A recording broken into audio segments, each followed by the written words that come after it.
Got it. Why did you decide to focus on working with startups or tech companies, I should say? I find people incredibly fascinating, and I find entrepreneurs to be remarkable. I think taking great risk independently is something that most people don't have the courage to do. And when you have the ability to work with companies that are fueled by entrepreneurship, I think there's the opportunity for my teams to really design something that's that much more exciting because it's fueled by by the passion of the companies that are out there, and they have everything on the line, you know.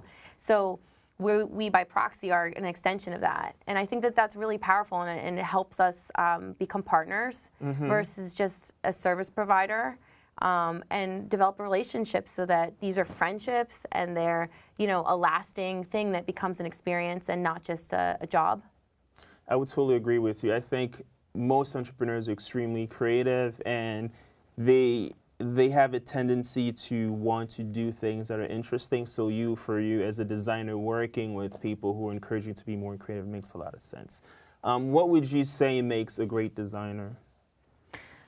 I think a great designer understands all of the basics and understands the principles of what architecture and design planning would expect of any, you know, designer. But beyond that, I think that a great designer understands how to design for the human experience. If you were to ask a person, what's your favorite restaurant or what's your favorite hotel, they're going to tell you, and then they're going to tell you why, and they're not going to remember what the space looked like. They're going to remember how it made them feel. And I think if a great designer can design spaces that evoke a response that is memorable, and if that response is one that is in line with the ask from the client, then those two things equal success in my book.